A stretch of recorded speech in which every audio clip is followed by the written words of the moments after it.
Glad you're all here. My name is Jeff Haverdink, and I have the pleasure to serve here at Calvin as the Director of Alumni Engagement. Thank you all for coming this morning, and we're glad you're all here. Hope you enjoyed your breakfast and the conversation here. I cannot tell you how great it is to see this many people in person again. We are very, very excited that this is hopefully more to come. Speaking of a lot of people here, I do just want to recognize real quick, there's a lot of students here this morning, which is fantastic. So if you don't mind, if you could have students, if you're a current Calvin student, can you just raise your hand real quick for me if you don't mind, please? All right, everybody else take a look. So it would be fantastic if we could all kind of recognize who these students are, and if you haven't introduced yourself to a Calvin student and vice versa, please take the time to do that before the day is done. This is what makes the Alumni Association and part of the Calvin community a great place, and that we can really get to know each other and network, so take advantage of that, which is fantastic. So we are very excited to welcome you to the next installment of what we have here, something we call the Executive Breakfast Series. This series is co-sponsored by the Calvin Alumni Association and the Calvin Center for Innovation in Business. Our goal with these breakfasts is just to be able to talk about timely and interesting topics around issues that we're all seeing in our worlds around us that intersect with alumni and our business community. So we're really excited to be able to kind of bring some of these topics to light for this group. So today we're going to continue with our theme that we call the future of everything, right? If you have been here before, you might recognize some of the topics we've already covered, such as the future of driving, future of water, the future of poverty. We've got so many great topics and so many really amazing alumni who intersect with these topics, so we're really excited for that. If you didn't know, and if you've missed any of those, we have all of these lectures have been recorded, and they are on Calvin's alumni webpage. So if you're looking for something more interesting than the regular news tonight, you can go to our webpage and you can watch them at your leisure and get caught up on some of those. So they're great. FYI too, just a quick plug for April. We have another fascinating topic. I think there's some cards on your tables, but we'll have J.D. Lokes here in April to talk about the future of movies. So I am fascinated about that, as all the subscriptions that keep showing up in my house. We'll see what J.D. has to say about all of that. So, okay, so on to our topic today. I would just about guarantee every single one of us has had a conversation with colleagues, coworkers, or friends about what the office environment will look like going forward, right? After we've gone through 2 years of a crazy pandemic and it's just kind of upended all of our somewhat normal office environments, I think we're all just kind of trying to figure out what this will look like and what the new norm is going to be. Well, it just so happens that we have got a Calvin grad with us this morning who is immersed in this world, and he is here today to talk about the future of the office. So I'm very excited to welcome Rob Pohl back to Calvin. Rob's the general manager of retail for the Americas at Steelcase and a 1993 Calvin graduate. Rob's got over 21 years of experience at Steelcase, and he currently leads the work-from-home business division. So I think he's going to have some amazing insights on this. In his spare time, if he has any, Rob also has worked in several other new ventures and served as an advisor to Start Garden entrepreneurs right here in West Michigan. So Rob's really well connected to this particular space. So following Rob's talk, Bob Ames is going to come up and lead a Q&A for all of us to kind of think about and help kind of maybe impact some of this topic. So we'll look forward to that. So without further ado, I'd like to help me welcome Rob Pohl to the stage today. So thank you, Rob.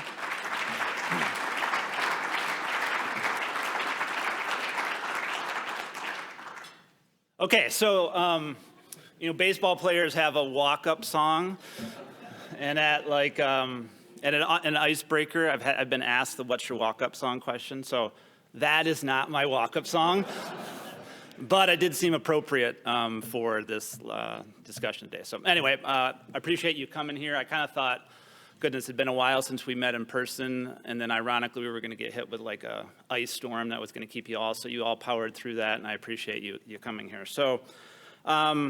Why don't I just give you a little background just in how I got here. Jeff gave you a little of that, but I think that context will be interesting to the story. So class of 93 grad, economics major, graduated, married, moved to the West Coast, all in a course of a month after graduation. Moved to Vancouver, British Columbia, where I commuted over the border and worked at a full service marketing firm. So I was an econ major, but I was interested in marketing. So 2 years later, Al Gore invented the internet, and I got really interested in technology. So I coded our agency's first website. So I started to blend an interest with internet and marketing, left the West Coast, came back to Grand Rapids, and worked at a web development and e-commerce company for 2 years. And then in 1999, Family Christian had a venture-backed startup called IBelieve.com. $30 million in funding, all to create a content, community, and commerce site for the Christian market. And it was in this one-year job that I learned all about the importance of a sound business model, because we blew through $30 million in funding. We were hesitant to sell Bibles for $19.95, but we got a ton of people there to view, engage in prayer and other discussions and things like that, but we didn't have a way to monetize that. So that went belly up in 2000. I was without a job and decided, you know what, I need to work at a big company. So I contacted my former neighbor and said, do you know anyone in e-commerce there at Steelcase? He happened to have a project that was on supply chain, so I went and worked on an e-commerce project for 5 years there. And then in 2006, at the height of the experience economy, we had a project that kind of kicked off looking at what the experience of doing business with Steelcase was. So at the time, the only place you could get office furniture was like from your local Custer office dealer. So I was a part of a team that started, at the time, our consumer business or our retail business. Super fun experience, 3-person kind of startup entrepreneurial attitude, all about building this new business within the big business. And so I did that for 5 years. 2012 came, and I was asked to kind of go build and explore other new growth ideas. Did that for 8 years. And that brings us to the pandemic. So the pandemic hit, and this little startup business I was involved with, which, to be honest, was not strategic for Steelcase. Steelcase sells office furniture, leading enterprise, and this little startup was kind of pushed off to the side, was kind of interesting, but pandemic hit, orders just shot through the roof, and our senior executive said, hey, Rob, can you come back and help lead this little business that is now a strategic part of who we are? So that brings us to where we are today. I'm in charge of our retail business. And it is now a growing business in the context of kind of our overall business, creating great solutions for enterprises. So if you had asked me, if I was asked 2 to 3 years ago to kind of speak on this topic, this is what we would have been looking at. Future of the office, technology everywhere. That's not what I'm going to talk about today. In fact, it's not really that interesting today. In fact, I said, Bob, this whole future topic, it's a little boring. Let's get a little more provocative. So, this isn't being recorded, is it? And I told some Steelcase coworkers here, this did not get run by our communications group. So I thought this audience might be a little intrigued if someone from Steelcase is saying the office is dead. That might keep them a little more awake. And the headlines prove it, right? So companies are shifting employees to remote working. Facebook is delaying return to office, and they're ensuring 2 years of remote work. Just 2 days ago, people are coming out again, but not to the office. So it's a challenge, right? Our business is the office business, and people are questioning whether it's even needed. All right. Now, do you actually think that's what I'm going to say? That would be a total career-limiting move, because I do know this is recorded, and I know the office is going to be important to us for the future, and I think there are headlines that actually suggest that as well. You're going to hear 2 sides to a story, and there's some reason for that. Young people, so people that are about to graduate. My son just graduated, and he's starting remote, and they're losing out on what the office had to offer. Google is spending now billions in office buildings to kind of signal that there's still an opportunity in the office. And then, even the Goldman Sachs COO says we function better when we're together. So I think there's an opportunity here to kind of recognize that, sure, there's parts of the office is dead, but there's also parts of it that I think are going to be here to stay. So here's what we're going to discuss. To kind of understand the future, I think it helps to kind of look to the past. So first, we're going to go through the history of the office. Next, the pandemic was the single biggest disruptor to our industry, and probably to many of the other, I think JD, when he speaks in 2 months, is going to find the same thing. It had profound impact, and so we're going to look at that. And then finally, we're going to talk about a term you've heard, which is hybrid. So when McKinsey consultants give talks, they talk about the situation, the complexion, and the solution, or the complication of the solution. That's kind of what we'll do here today. So we're first going to go through the situation of the history, then we'll talk about the complication, which is the pandemic, and then we'll look at the future, which is the solution of hybrid. Okay, history of the office. And there's going to be some audience participation here, okay? So stay on your toes. Now I got to get my glasses out so I can read the screen. Okay, 15th century. This was even news to me.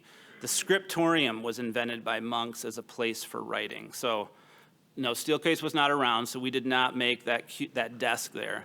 But this was one of the first places where kind of what office work happened. Okay, and this is an interesting little sidebar. Like, even back then, these monks weren't like always productive, and I can now zoom in and actually see that like even back then, like they were working on their Wordle. And don't worry, this is like not the Wordle. I already got the Wordle today, so you can rest assured that that's not it. Okay, next event in history was the East India Office Company. So that building you see here, which is actually the London headquarters, was used to basically run an empire where trading occurred in the East India. So you go from a desk with the monks, now you've got this first office building. And then you start to see some key events that really started to shape enabling work to happen in different ways, right? Light bulb allows you to get in early, allows you to stay late. Telegraph and telegram totally change how communication happens. You get to the 1900s, and you start to see things like the elevator invented. That allowed office buildings to start to go vertical. Frederick Winslow Taylor published the Principles of Scientific Management, and so now you start to see office start to resemble factories. So this is like the first time you start to see what we know of today as the open office. In that case, this was being done for, it's kind of looking at it like an assembly line, right? And it was done so the managers could keep an eye on the workers, but it was a sign of things to come. And then in 1914, a company called the Metal Office Furniture Company introduced Victor, a major moment in office history. So who knows who the Metal Office Furniture Company is? Nice, okay, and who knows what Victor is? And my coworkers cannot answer this. Anyone know what Victor is? Well done. Is that Don? So, Victor is a metal waste paper basket. Now, why would a metal or steel waste paper basket actually be innovative in 1914? What could you do in 1914 in the office that you can't do today? You can smoke. So back then, when you smoked, you'd throw your cigarette into a paper waste basket. Well, that was a recipe for disaster. So someone figured out, we decided that a steel basket would obviously stop that fire from happening. And that was the first of our products that actually, now our ability to bend metal and steel was what allowed us to kind of grow to who we were today.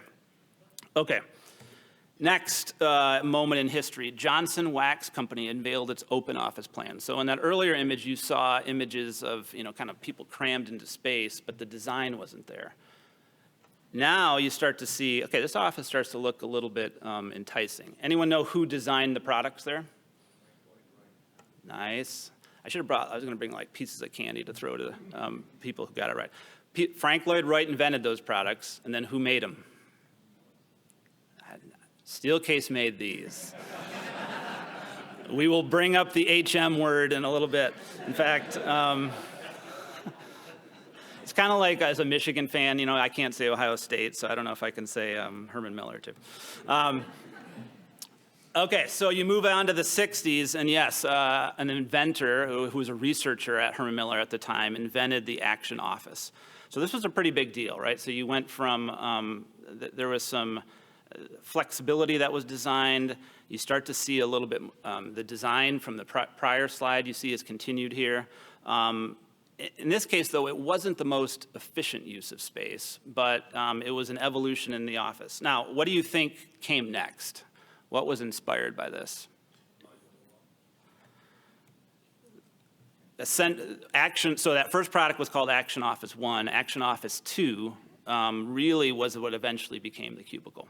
And the cubicle is not something this inventor is actually proud of, right? It actually became a means by which, it was supposed to be designed for flexibility, but it became a means by which to get more people in smaller space. The walls grew too high, you couldn't even see your neighbor for collaboration, but it was still an important element in the evolution of the office.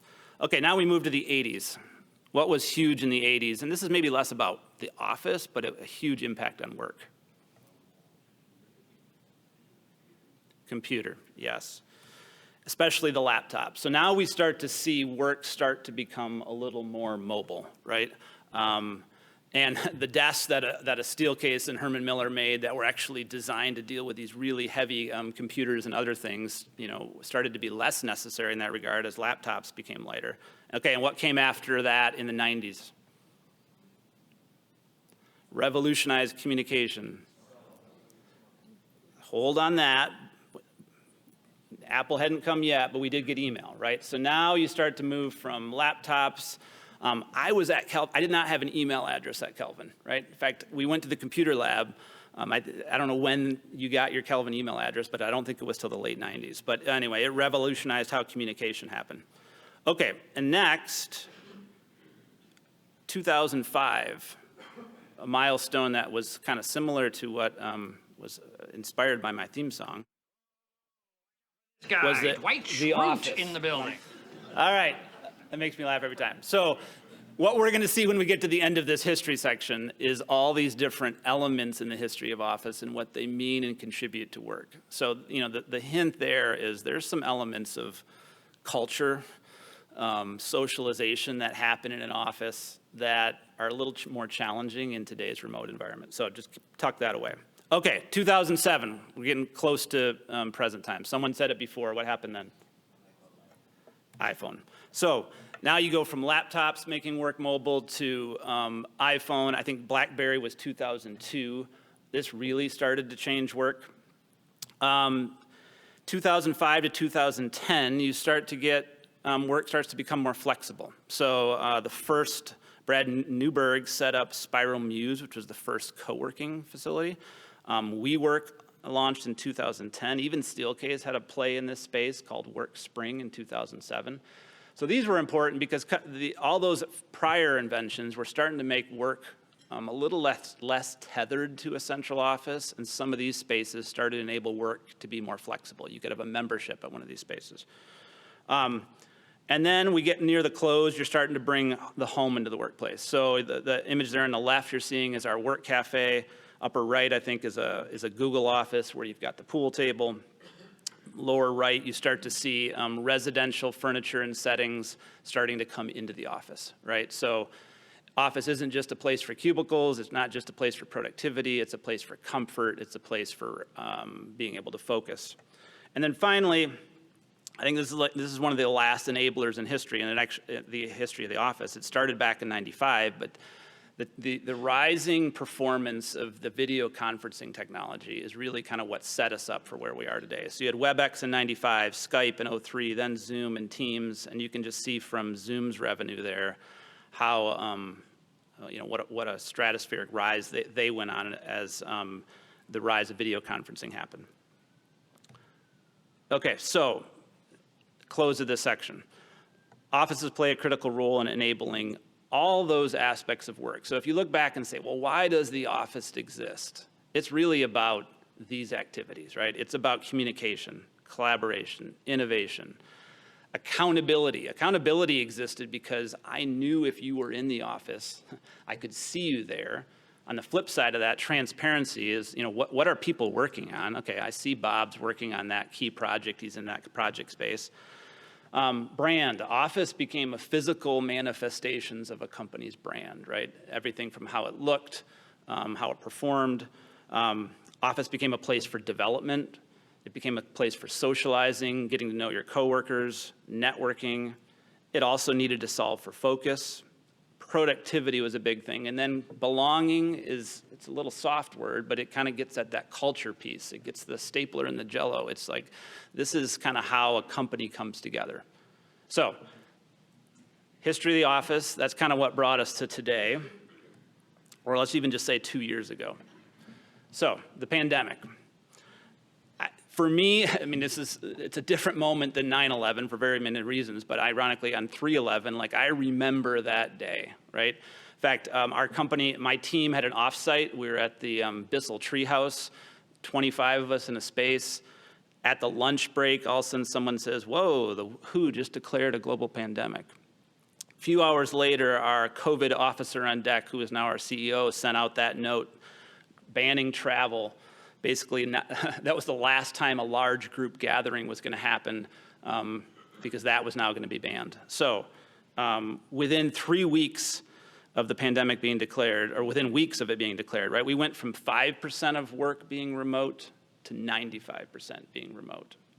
Now, where that pendulum lands is still a little bit of a question. We'll get to that to the end. And this is what, all of a sudden in a day, this is what offices looked like. And then this is what work became like. And soon after, this is what happened when you got sick and tired of being on yet another Zoom meeting. However, people started to actually not mind it, right? Like they actually started to create their space. They had their pour over coffee in the morning. And many places, maybe not West Michigan, but people avoided this, right? They avoided the commute. They were able to get up in their pajamas. They were able to work, maybe not even necessarily be on video, depending on the culture of your team. And, surveys were showing like this is like a win-win. So in some places, people are saving 1 hour a day on their commute. Another 10 minutes is saved by skipping grooming tasks, like showering, shaving, and putting on makeup. So like you could roll out of bed and get on Slack, and you would be at like the ultimate in productivity, right? And then on top of that, there were other benefits, right? So especially when you're dealing with things like daycare closing and others, boy, maybe I could actually work and take care of my toddler at the same time. Or at the very least, I could be there at the bus when they came home from work, came home from school. And then in the meantime, these tools that we use to work continued to advance and become better. So a tool like Mural in the upper left, Steelcase used to be known for like every workshop would be sticky notes on a whiteboard, right? Now you could do all that virtually, and there were actually many things that were better about the way that work was done. In the bottom right there, you see Slack. So Slack, Teams, like messaging platforms started to become super effective ways, and they had started before the pandemic, but people started to realize I can actually do my work using these tools and actually be quite productive. Even some of the tools like you see there on the left, I'm starting to even signal my status. Like in that case, it was showing I was working elsewhere for the day. Okay, so we're starting to use these tools, and then some people started to come back, right? And they started to say, let's try getting back to the office. And that worked okay, but they're dealing with masks. They're dealing with, things like this to keep people safe, or in some cases even more awkward situations, like all dealing with social distancing, right? And so when that started to happen, people are like, you know what? I don't know, this whole remote thing can work. So companies like Airbnb started to feature the fact that you could work remote. Their CEO is not even working out of their office. He's changing cities every week or month. LinkedIn is now, if you want to search for a job and find one that's remote, employers are starting to recognize that that's something they need to accommodate, and you can search for that. And companies are delaying return to office further. Now, probably even the last couple weeks, I think we're even starting to see some signals that might start to say people are going to be coming back. But a lot of companies are still hesitant.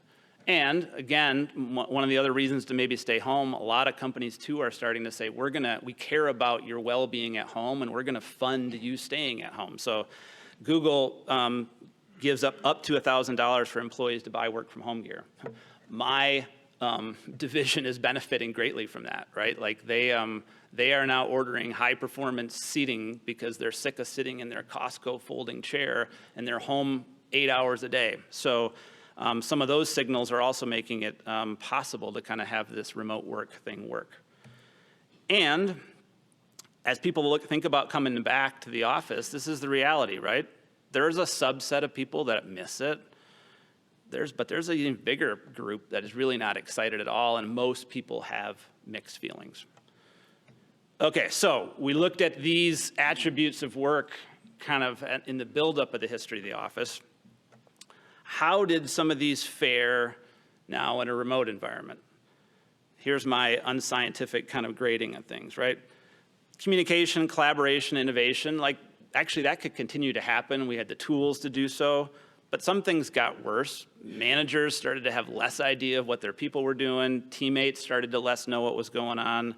That whole what is our brand, and especially the physical manifestation of it, was pretty much gone. Learning and development could still happen, but boy, socializing was down. Networking is far more challenging if you're not doing things like this. But on the upside, people said, finally, I can focus. I don't have to come in and I got that annoying coworker who just kind of bugs me all the time. And now I can actually focus at home. I can get my work done. And studies show that actually productivity rose, right? And if you're not commuting for an hour, if you're not grooming for 10 minutes, you actually can maybe get work done, even more work done. But belonging started to also suffer, right? Those were some of the old ones, but actually then there were also some new values that started to come onto the scene. So control or flexibility, the ability for me to choose where I work, when I work, how I work, started to become a value. It was there before, but it became heightened through the pandemic. Even comfort, right? I could work from my couch. I can work from my back porch. I can work outside, started to play more of a role. And then finally, one that you didn't really think about when it came to work, safety. Depending on who knows where you stand on the pandemic, but there is a pretty large subset of people for whom going back to the office was not something they viewed as safe. Staying home was something that made them safer, and that value of safety became more important. Okay, so now we get kind of the solution. So are we gonna go all back to the office? Should we all go remote, or is there a way we can kind of have our cake and eat it too, or have the best of the both worlds? That's what hybrid's all about. So what's hybrid and what does it look like? So most people say we're heading to this 50-10-40 model. 50% of jobs are still going to be in person. A lot of that are things like, my mechanic's gonna be retail, healthcare, right? Some of this work kind of has to be done in person. Sure, there's innovation happening to maybe make parts of it remote, but 50% of people probably have to go back. And then you got the other 50% that could either be fully remote, and those are gonna be skilled services. You could think of roles like IT, finance, those type of roles really allow themselves to be remote. But then the bulk of work that doesn't have to be in person is going to move to this hybrid model. And should talk a little bit more about kind of what that looks like. And there's some challenges though. So before, this is a bit of an eye chart, but let me just net it out for you. Before the pandemic, about 30% of work expectations were to be able to work more out of the office than they in that 2 to 5 days a week. Now, as we're post-COVID, there's a pretty big gap. On the far right, 70% want to be able to work more often remote or away from the office, but there's an expectation gap in that 50%. They think only 50% are going to allow that. So this is a gap we have to bridge. And here's the challenge. Right now, flexibility or that control is pretty much becoming table stakes. So this is an article from HBR on 11 trends that's going to shape the future of work. Now, some employers are going to kind of say, you know what, it doesn't matter. I'm going to do things the way they were. We're going to return to normal. We're going to mandate you coming back to the office. There's some real risk there, right? You're going to risk turnover. In fact, there's an article I just found, meet the 40-year-old millennial who joined the Great Resignation because her employer wouldn't let her work remotely. She's like, I choose to be happy. Further stats, 47% of employees would likely look for another job if their employer doesn't offer a hybrid work model. But here's the thing, hybrid is hard. So on one hand, I'm positioning it as the answer, but it's not easy. It's easier to be in person. It's easier to do remote. However, like, this is kind of what we're gonna have to do going forward. Okay, so what do you need to do? Two things. This is spoken almost more to like a facility manager or real estate, but I can flip it to you if you are like an employee as well. So number one is adopt a hybrid work policy. If you're an employee, look for, push your employer, push your leader to establish what that hybrid work policy is. And then two, if you're in a facility or real estate, you need to earn your employees' commute. If you're an employee, you need to put expectations in place with your employer to create a workplace that's worth coming back to. And if you need anyone who could help you with that, I know some people that could maybe help get that done. Okay, so let's talk a little bit about hybrid work. So what is it? It's an agreement that outlines where, when, and how employees can work. These are not one size fits all, but they recognize that you need to have some guidelines in place. Google has what's probably the most common model, which is like a 3-2 model, where they allow employees to work 3 days in the office and 2 at home. But you got to even be a little careful here. I heard Apple had some version of that model, and they dictated the days you came in, and even just that dictation that you're coming in these days, you're not coming in these days, caused some challenge. So maybe you need to figure that out at the team level. Maybe you need to figure that out almost on an individual level. Steelcase, and this is a little outdated, but like we published a hybrid work policy that said, was really about a design principle of being intentional every day as you choose where and how to work. And we broke that down a little bit. So in that regard, look at your schedule. Figure out what you have to do for the day. Maybe you just have a bunch of one-on-one meetings and you could do those over Zoom. Maybe you've got a workshop. Well, if you got a workshop, it might be helpful to be in person. We, as of now, still kind of have office as primary. That's been probably tested a little bit in the last 6 months, but again, that could just be something as an employer you're gonna have to figure out. As an employee, you're gonna have to decide what model works for you and what company is gonna kind of give me that working model that fits me. There are other companies that really do a lot of heavy lifting on this, right? Like they say, hey, here's some guidelines depending on what you're doing, how you're feeling, whether you should be at home or in the office, the types of spaces we have available. So there's a lot of ways to go about it. But in the end, yeah, companies, they're putting policies in place. Employees are starting to look for what's that flexibility? What does that look like for me? How does it work for me? All right, second part, earn your employees' commute. Or as HBR says, design an office that people want to come back to, right? So people aren't going to want to go back to Cubicleville. They're not going to want to go back to a place that is uninspiring. I'll read this, it's a little bit long, but the workplace can become an infrastructure for fostering a resilient hybrid culture by providing spaces which not only support increasing collaboration between in-person and remote workers, but also help people feel a sense of belonging, a connection to their teams and the organization, regardless of location. So if we look back at these values, these 5 I highlighted as ones that are especially relevant now in a hybrid work culture. So let's go through and look at how we solve for that. First one is safety. Sure, Omicron's on the decline, but who knows? There could be another variant. Who knows? There could be another pandemic. Safety is increasingly going to be a bigger deal, and it's going to be a bigger deal for employees and for employers. Even things like we're seeing an interest in air filters and how air is circulated through a space. You're going to start to see the use of screens to kind of keep germs from passing. You're going to start to see safety when it comes to privacy. So not only physical safety, but also psychological safety. And by that, I mean, hybrid world, if you're not in the office and you're not seen, now there starts to be some equity type questions too. If I'm not seen, if I'm working remote, am I still going to be promoted? So wrestling with this kind of design principle of safety is going to be important for employers. All right, now in every one of these things, I have a nice like eye candy shot after that's like a Steelcase amazing space that you can say like, okay, wow, if I wanted to solve for safety, how would I do it? here's how Steelcase would do it. But anyway, what you can see here, and you look at an office like this, right, is more spaces where I can kind of tuck away and do work. It's not open benching concept, right? It's a place where I could actually be comfortable and get work done. All right, second need is belonging. So in a time where people are working from diverse locations, how are we getting that belonging? How are we getting that social glue? How are we, contributing to a shared purpose? And this is harder if you're just remote. It's easier when you're together. I mean, to me, this is some of the stapler and the Jello moments, right? Like this is some where culture happens.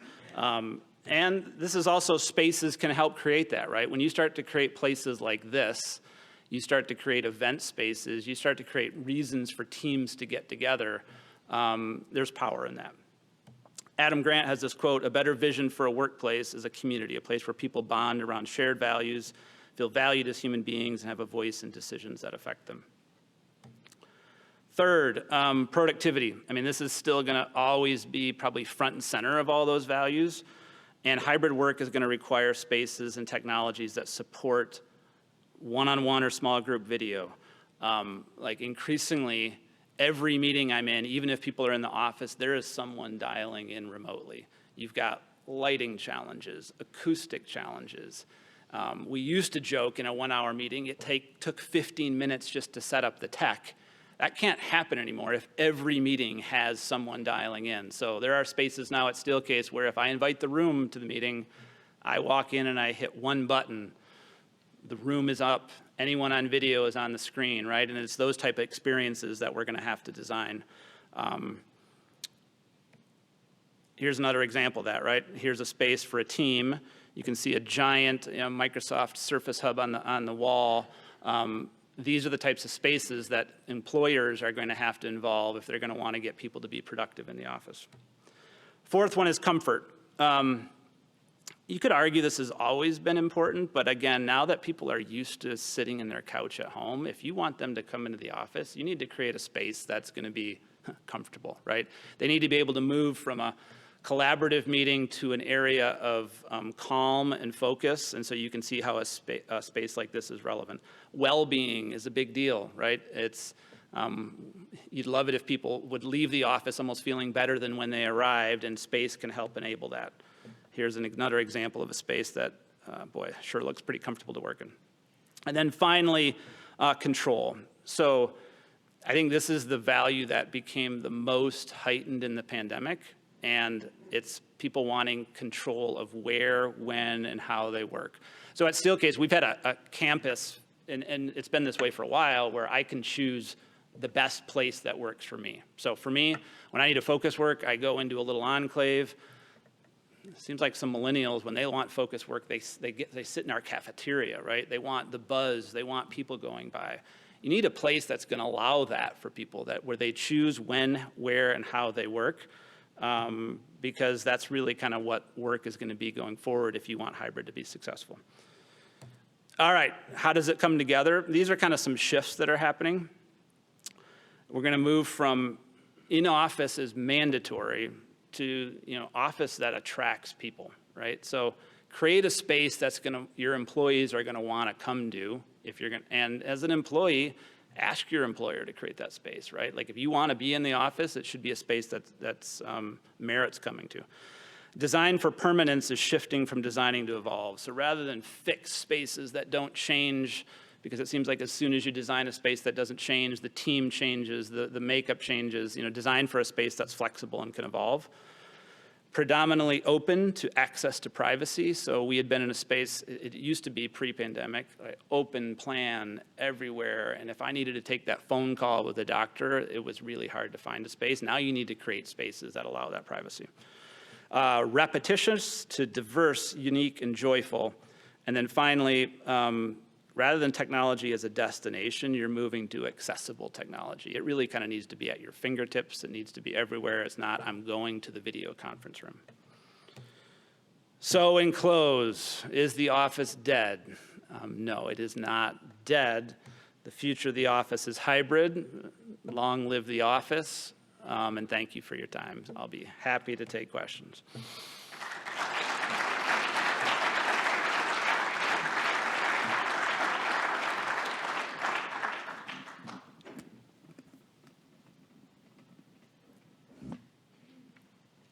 was going to tee up some questions for you, Bob, but I know you have a bunch ready.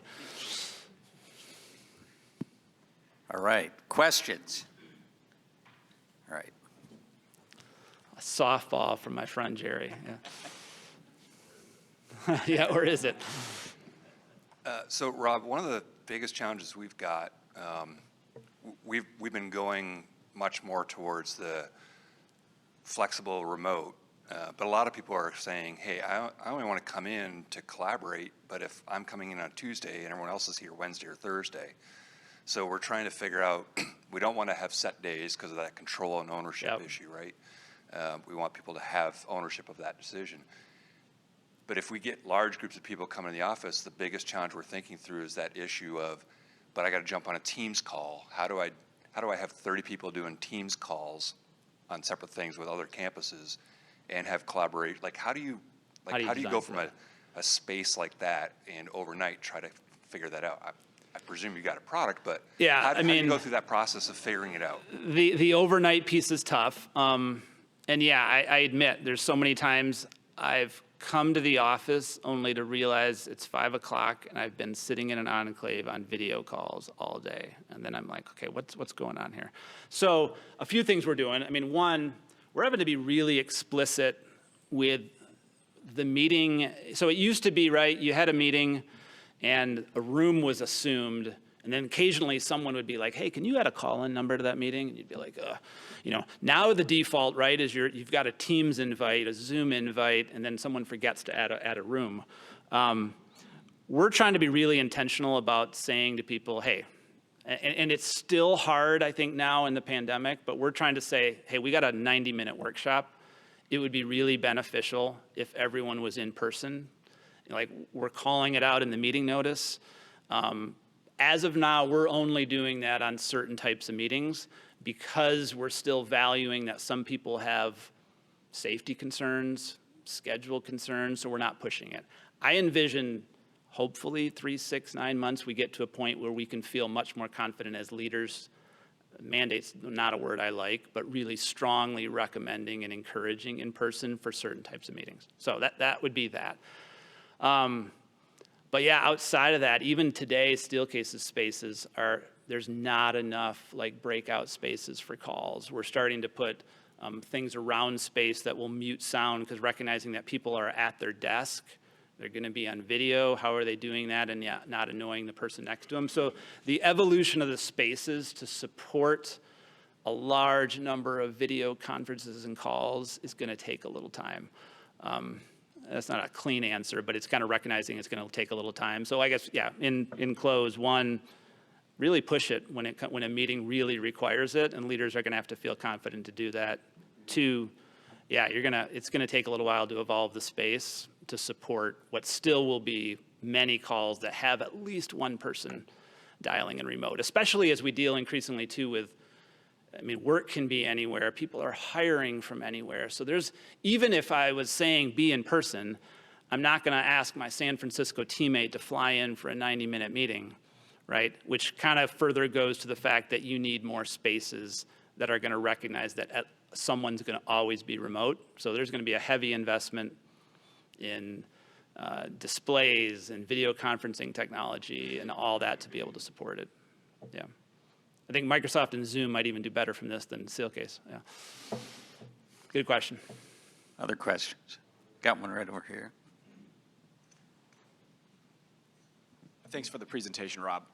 So I work from home a decent amount, and maybe I'm guessing this is going to be your bread and butter. I struggle to set up my work from home space well. So I don't like to sit still, and I like to stand a lot. I have a stand-up desk at work. So when I'm at work, I can stand. At home, I took a Costco box, and flipped it upside down and put my computer on it. And that's my makeshift stand-up desk. I feel like you had a lot of stuff in your presentation about where the office is going. Can you talk a little bit about what I can do at my house from a furniture standpoint or a goods standpoint to have a little bit more of a functional workspace at my home? I swear I didn't plant him, but yeah, I've got a whole team that sells products. It's funny because you're right. I didn't spend a lot on the home office, even though that's my category. Yeah, here's the top products we're selling Number one is an ergonomic task chair. My guess is you may have that, but that doesn't even sound like that's your challenge. Number two is a height adjustable desk. In fact, I was just talking to Josh here at the table. He works for a little startup that sells desks as well. Probably just as good at Steelcase. But so Steelcase also has a lot of height adjustable desks. Three, outside of that, we're starting to see sales in certain work tools that kind of allow that monitor to be up higher.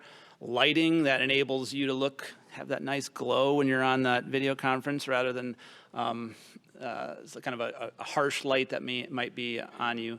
But probably the bigger thing is we're seeing people that, they want a home office setup, but they want the flexibility to then move from there into a lounge seating. We've got that too, right? So I mean, for some people, we're selling the whole home office. It's a height adjustable desk, a chair, it's accessories, it's a lounge chair.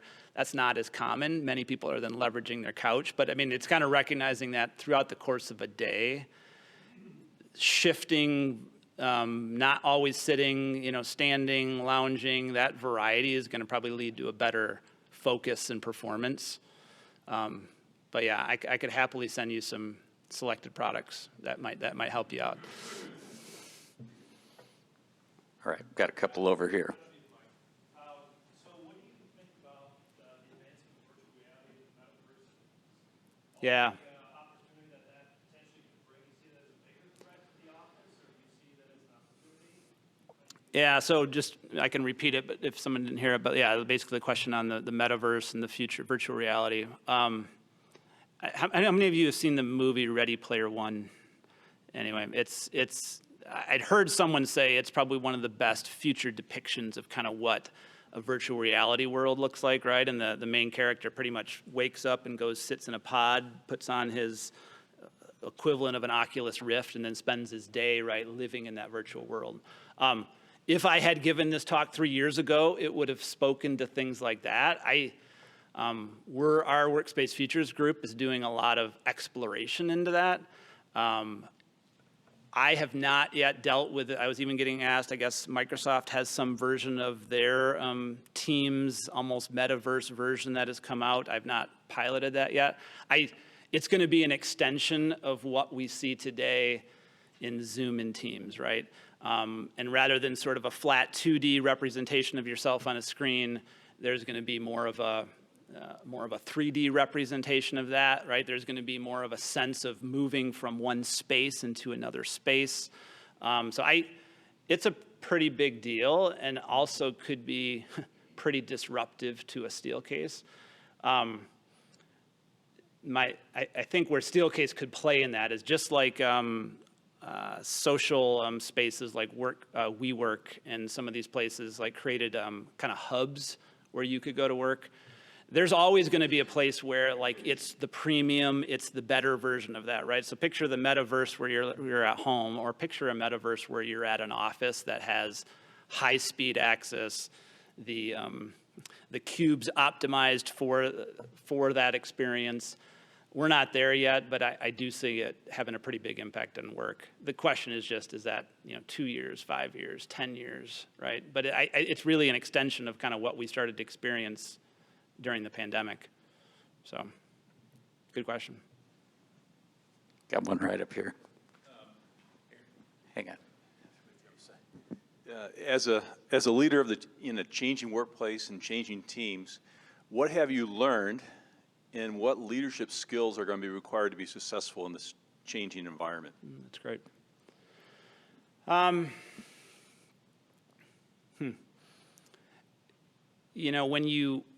When you less see your people, and you don't look over the cube and you know that, all right, Tom logged in at 8:02 and Sally's here at 8:10 and I can't see them, right? We've moved past that a while ago, and so there's a lot about empowering and creating autonomous work environments and creating clarity so that your team can be even more sure of what they're working on, because there's less chance for those more serendipitous run-ins, those side conversations. So because of that, there's some risk of that physical distance causing a distance in how collaboration happens, right? So that's probably one of the main things is kind of creating clarity on the upfront, crystallizing a vision. Are we on the same page with where we're going? Because if we're not all physically together, we're going to have to be ultra clear on what we're working on.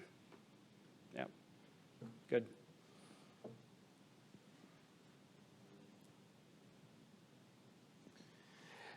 My question is on the slide that you had the 50, 10, 40. Yeah. And that 40%, I think is what I'm thinking more about. Right now, I think lots and lots of support functions fit in that 3 in, 2 out of the office or so. And some companies are saying, when this is over, everybody's coming back. That could be a recruitment, retaining staff challenge. Yep. Others right now are saying you'll never have to come back to work. We're all remote, but we know that could certainly change at a certain point in time. Do you feel like it's not going to happen for, call it a year or two, that 40% is going to go over towards the 50%?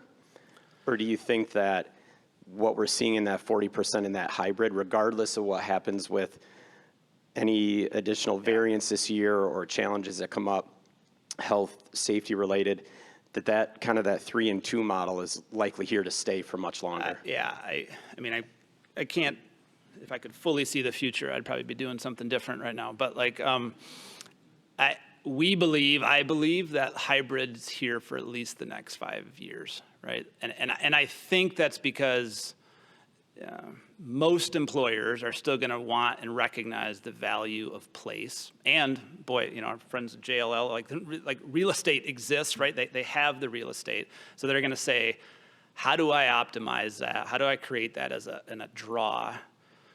But on the flip side, employees now are just far too now they have the power, right? Especially in a job market like this.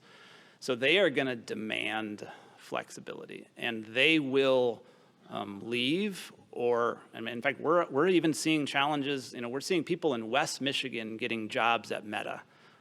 Someone left Steelcase a couple weeks ago, is working for Meta, and doing so from West Michigan, right? So if employers aren't giving that flexibility, I think they're going to have a hard time retaining talent. And so the trick is exactly how do you make, and to Jerry's question, how do you make the 3-2 model work? Is the 3-2 model by company? Is it by location? Is it by team? Does it vary? In some cases, does it even vary by individual, right? You're going to get some people who just say, listen, for my work, I actually want it to be 9 days at home, and then once I'm going to come in for that every other week team meeting. And you might decide that for that situation, that's going to work. So this is where it's going to be really hard. So you start talking about equity. How am I designing a plan that works for my team, for my company, and for an individual when all of those have various needs? But which is sort of why that hybrid umbrella, I think, is going to work. And anything that gets too rigid is going to be run against some resistance. Got one right over here, Rob. Yeah, thanks, Rob. I work in a business where we have guests come in, like clients, for example. So for those businesses like financial advisors, attorneys, CPAs, who have people coming into the office, with the disruption that we've seen in the last 2 years, are there any new trends developing in what they want to see in an office environment? Any changes? What will the office of the future look like for a guest? Yeah, that's good. I mean, because right now, like when guests come to Steelcase, there's a lot of hoops to jump through. That's a good question. I haven't been. So in other words, for an office for which most people are already going to be there, or they do a lot of hosting, what does that look like? And some of some of the earlier visuals you saw, creating a space on your campus that facilitates hosting, I think, is going to be increasingly a bigger deal. So one of the shots showed our work cafe. Our old work cafe, you went down a long, dark hallway. Ken and Trevor remember this, and no one went there because it was a dark, lonely, awful-looking place. When we created that work cafe, it was a magnet, it was a draw. People started to work from there. So similarly, if you're going to get people in the office, and if coming to the office might actually be for a teaming event, a social event, it might even be after hours, designing things like a work cafe, designing an event space you're going to find you might use space more for those things because the focus work might be done at home. So now let me reconfigure my space to host, to welcome guests. And so now you start to cross over into hospitality type things, which Steelcase is starting to get more into. So I see that probably having more of an impact on a workspace to be able to facilitate those type of experiences. Yeah.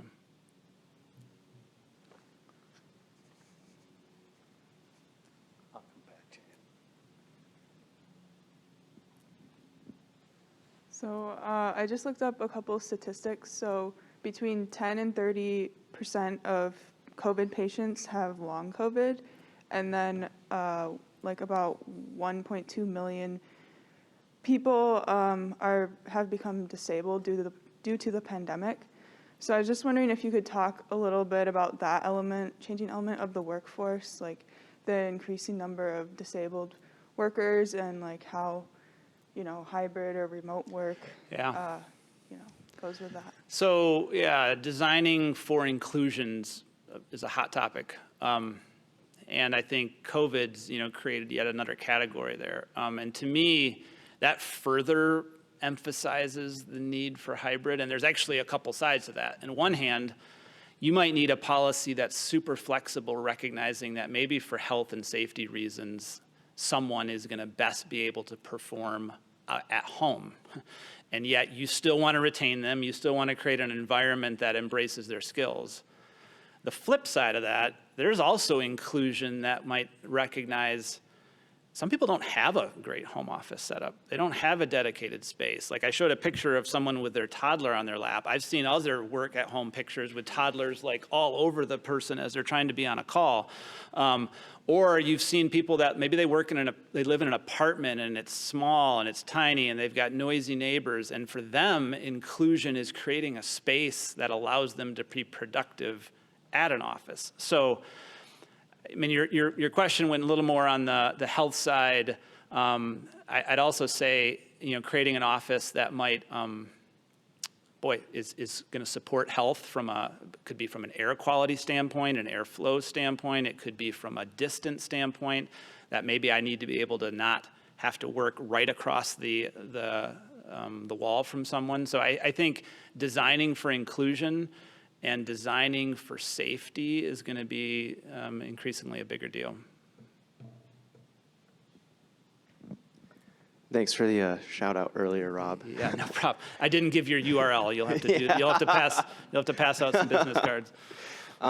Just with all the challenges that employers are having, getting their employees to come back into the office, many managers do seem to want to have that personal connection with their employees, see them in person, face to face.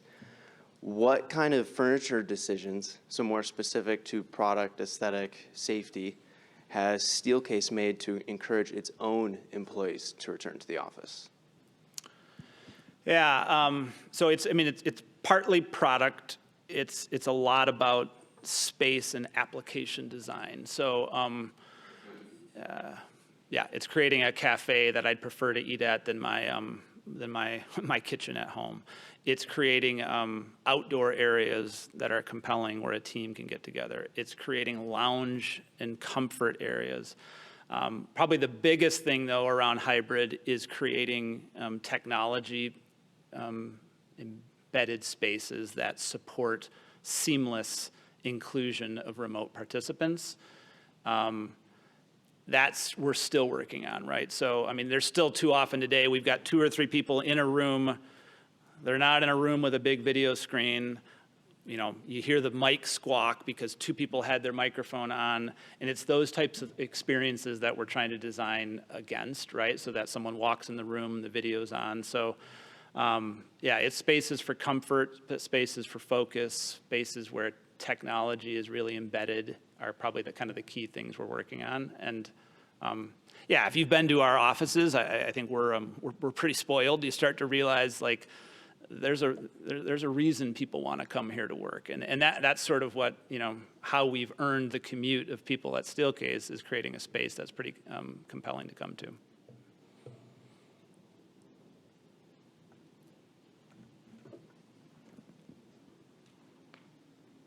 Thanks for the presentation.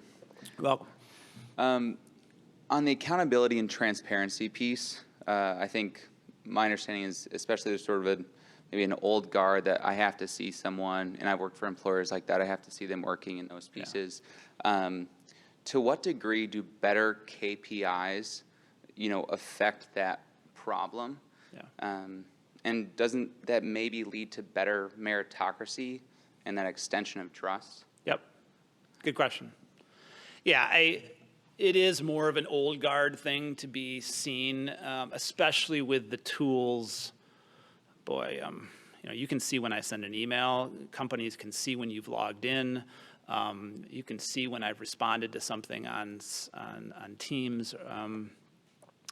So in that regard, I think digital tools have enabled collaboration and performance, and it's less and less about being seen. Now, depending on the type of work you are, maybe you're having to be seen because you're hosting and you're presenting and you're doing certain things. But increasingly, the KPIs that are tracking customer satisfaction, conversion on a website, sales, bottom line, all those scorecards and KPIs ultimately are what set apart, did you do your job? Did our team perform?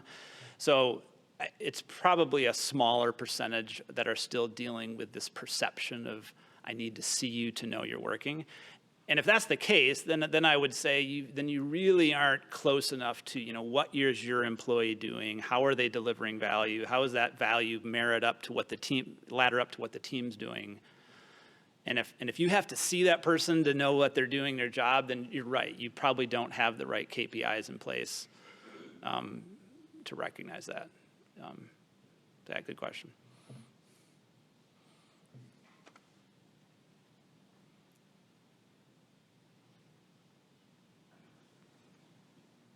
Thanks. Thanks for the presentation. Yeah, you're welcome. So a lot of us have hired fully remote employees, and at least for us, culture and belonging, those values that you put up there, they're so important, but it's hard to create belonging and culture for employees who can't participate in the traditional ways, Cinco de Mayo party and Valentine's Day, fondue, whatever. Do you have stories of things that Steelcase has done to create culture and that sense of belonging for employees who can't be in the office? Yeah, great question. So, we had a virtual holiday party on my team this last Christmas. Now, we actually even made it virtual, even though 90% of the team is in Grand Rapids, but we had some people based on the West Coast, some in Monterey. So there are things you can do. We had a virtual background contest, right? It was design your own background, and it was a holiday theme.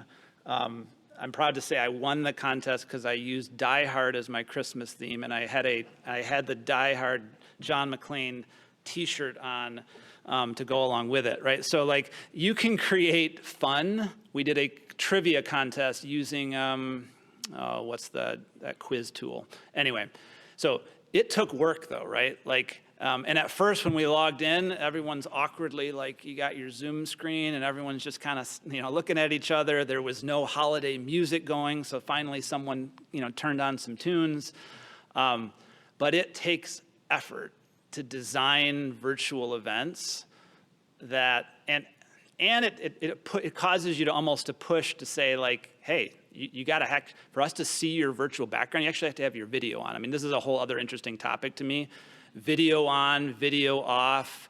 What's the team culture around that? What's the company culture around that? So we could talk about that. But you have to be intentional.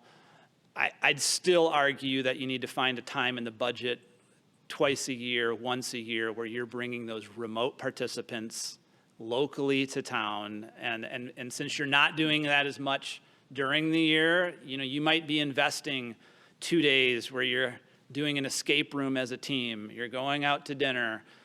You got to make those investments, right?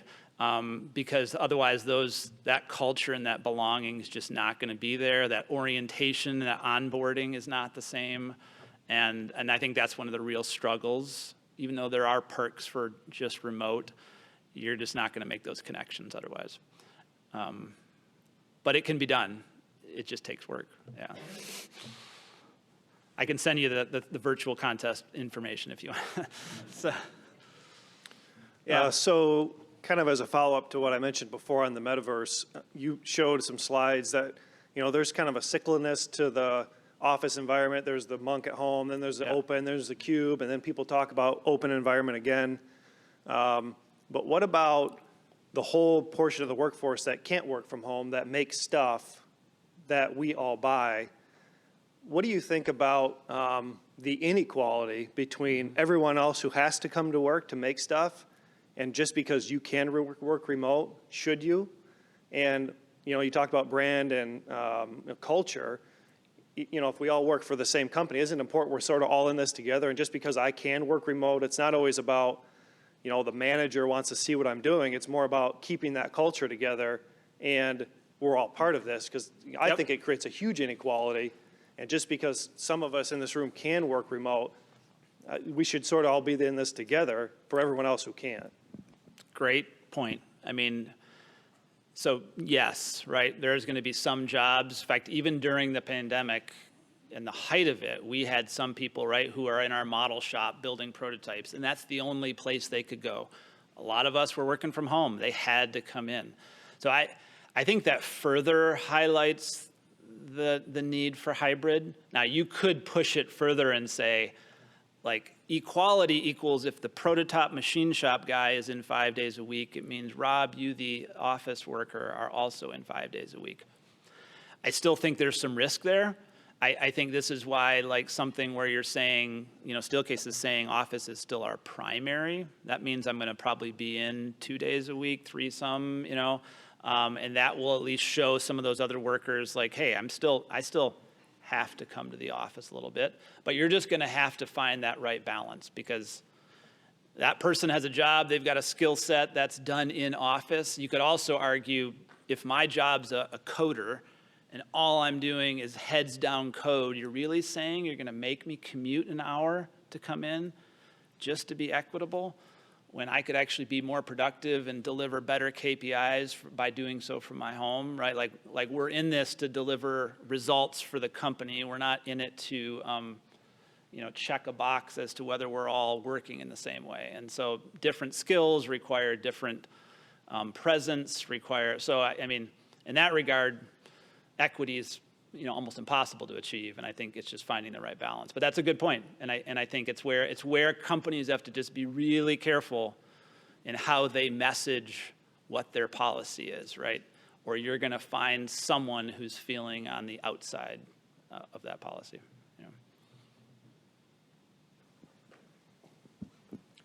Thanks for your talk. Just one question that stuck out to me. You were talking a little bit about networking post-COVID, or just how that's changed in the workforce. And as somebody who graduated in 2020 from Calvin, I really felt that.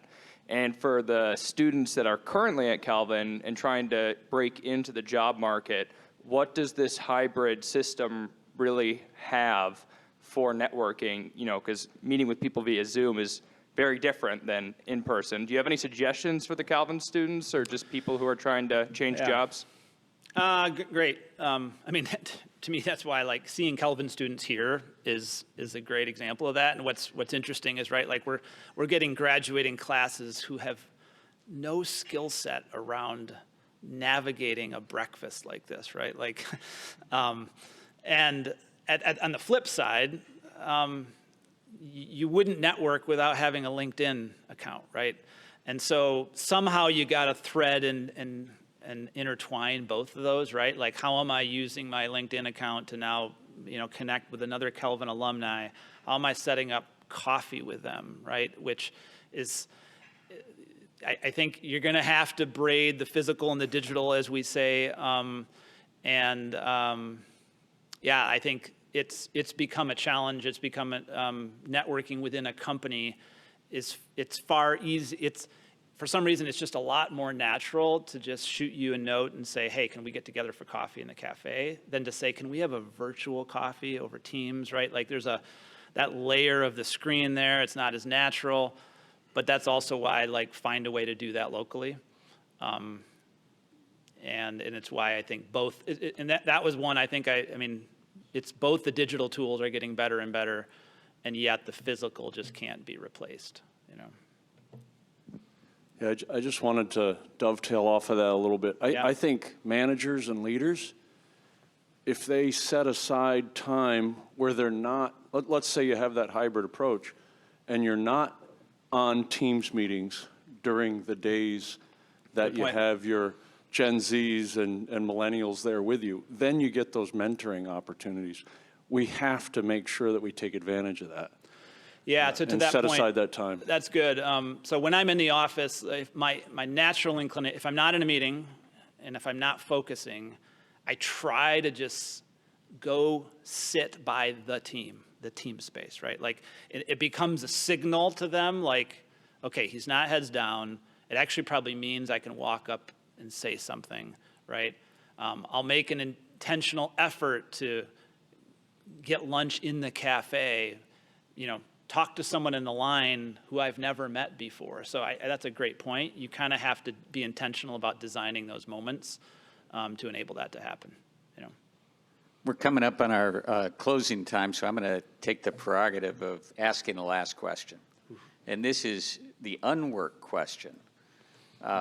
You guys have done just so much research on work and hybrid and the impact of technology and the pandemic. And with citing Adam Grant, it made me think about his article on languishing as kind of a common feeling that we all have as a result of now a little bit over 2 years into this pandemic and all of the change that we've been experiencing. And I keep thinking, where's the Sabbath mode for the new office? It's possible for us to be connected wherever we are, whenever anybody else wants to work. We can sort of be on call. What have you and what has Steelcase started to do or to think about to address that need that people have to kind of be away from work, even though it's right there? Yeah, that's great. In their pocket. Yeah, I mean, it's been a while now, even pre-pandemic, right? That I can always be on, right? Like vacation, doesn't matter when I get home at 5:30. There's always an email. There's always a text. So there's some discipline there. We were talking as a team recently about, with my leadership team, I sometimes, from the 9 to midnight hour, right? If I've got a little work to do, it seems like that's when I'm doing it. But we started to discuss me sending notes at that time to my team, even if I'm not expecting them to reply, puts some pressure on them. It signals, I'm working at this hour. Are you working at that hour? So now we've started to try to put in, and I realized this the next day when one of my leaders, all of a sudden I got 6 notes in my inbox, all at 8 a.m. with the exact same timestamp.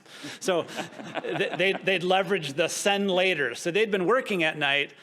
But even that, though, it was helpful, right? Like, so it's things like that. Like it's being intentional. It's maybe discussing as a team and as a culture, like, listen, I'm not going to send you that note at that time. I'm not expecting you to work at that time. And I have found, like, using my calendar to block time for reflection and strategizing and thinking. The same thing needs to happen when it comes to Sabbath and setting aside time for pause, for time with family, time for other things. And it's a discipline because it's hard, you're right. When I'm working remote, the lines between work and home have blurred. And there's some parts of that are good, but there are other parts of that are bad and that are risky. And if I'm always on, I'm not, investing in family. I'm not investing in other more important parts of life. So it's a discipline thing. So Great. Good question. Thank you. Let's thank Rob again for a really good presentation and discussion. Thanks.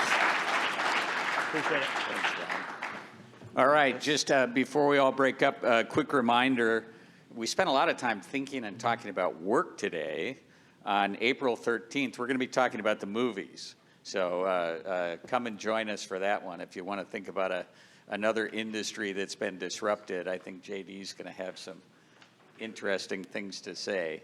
Also, May 4th, if you're interested, we'll be holding LeaderCast here on campus again. And does it feel good to be together, like in a room like this? I don't know about you, but this is really energizing to me. I'm very encouraged by it. So May 4th, LeaderCast. It's an all-day leadership development event. For those of you who have employees, or if you yourself need CEUs for certifications, those are available as part of that. You can check out our website and get more information on that. Thanks again for coming this morning. We're just so glad that you were here, and have a great day.